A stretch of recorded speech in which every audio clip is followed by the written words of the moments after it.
We've been experimenting making dice.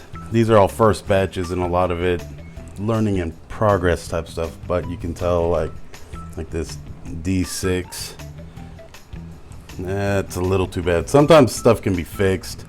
Some of it, like see that one's also missing the whole facing. Some of it's just flashing, but you know, we're just trying to perfect the entire process of making the molds, actually casting them. Like that one wouldn't be too bad. Fix up that little hole right there, clean off the flashing. As I said, these were all just experiments. Instead of just throwing them away, we're going to actually incorporate them into a new project.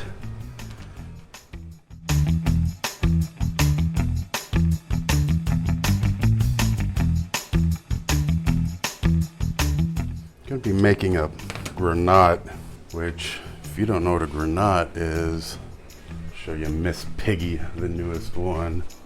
But one of these guys, this little club, just happens to have Miss Piggy in it. What I need to do is position these. And I'm thinking if I position them into like a pyramid shape, probably be the best route to go. So let's see here.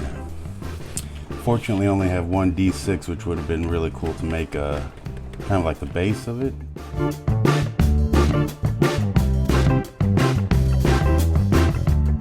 Actually, I've got a better idea. Instead of trying to stack them, I'm just gonna pour them into the mold. Alright, we didn't have enough to fill up the thing, so we'd actually bought a whole bunch of these guys, which we're using in the process of making molds, where you basically take one of these guys to create a cavity so you can cast one of those. We're actually in the process of trying to get our own set of polyhedral dice made. That way we're not like copywriting someone else's work and stuff. We're just using these purely for experimenting and figuring out the process and getting it down.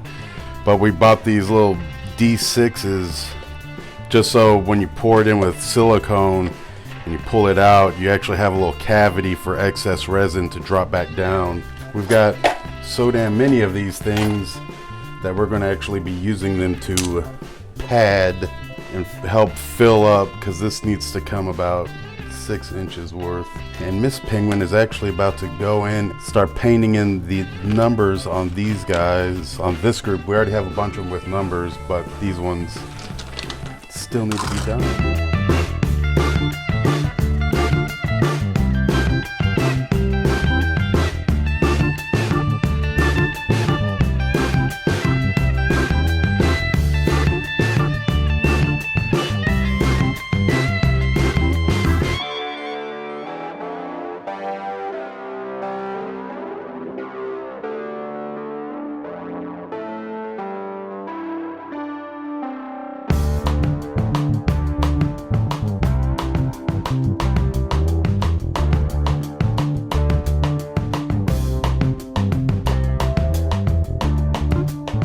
So what we got here is, the resin I use is Luminolite Clear Slow, which is a polyurethane resin. This stuff needs to be put under pressure to take the air bubbles out of it. I don't know if you can hear in the background, I've got the compressor running to get it ready for the pressure pot. This is going to end up being the handle, and my mold as a PVC pipe because it fits so well.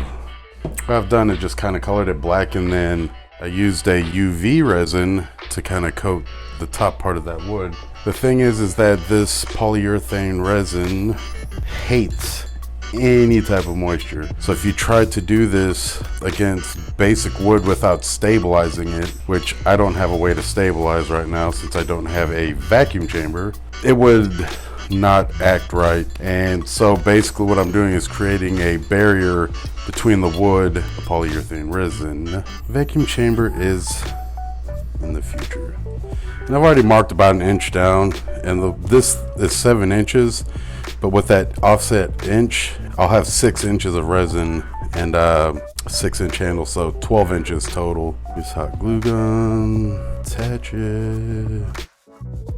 I like to overkill on the hot glue like this, just because a leak will make a massive mess. And this, how I'm doing this, doesn't affect the end result in any way, shape, or form. It just gives a little extra protection.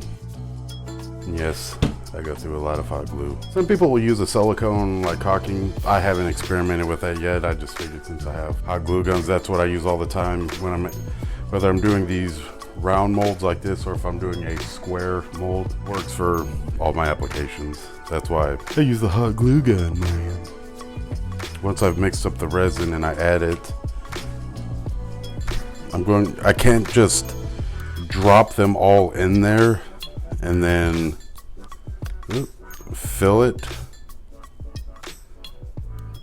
because that could potentially leave a bunch of air pockets in there that the pressure pot may not be able to take care of. So I plan on pouring a little bit in of resin, then throwing some dice in, letting them kind of get situated, pouring a little bit more resin, throwing a little bit more dice, resin, dice, resin, dice, resin, dice, full. At least that's what I'm hoping.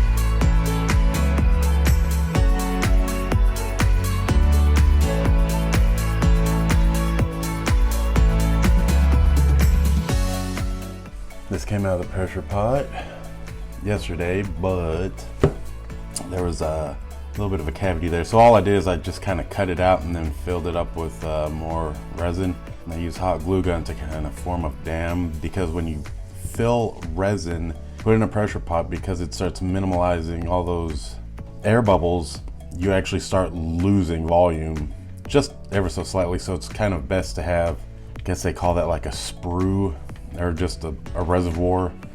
And since I needed to lay on the side, just kind of put more hot glue on the bottom, that way it keeps it a little bit more stable. I didn't realize that that one was so kind of gnarly. So what I'm going to end up doing is cutting this off, and then I'll turn it, and that one should disappear. And what's really important is kind of all this bulk. Oh yeah.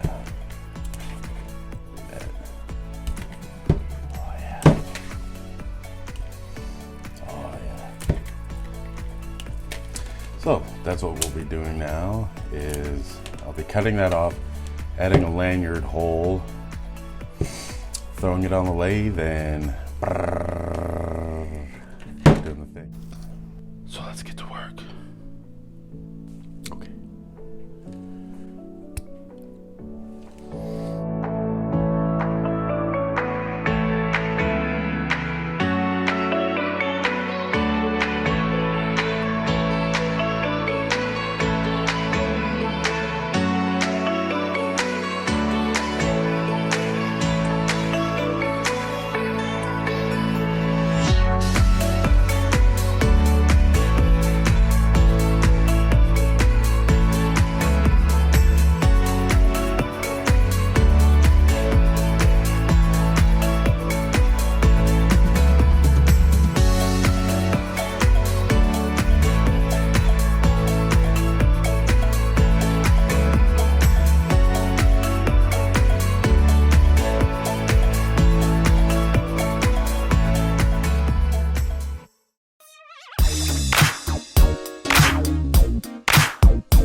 beauty of this is if you take it to a D&D game and start losing, you can actually just start using it on the other players to kind of even the playing field.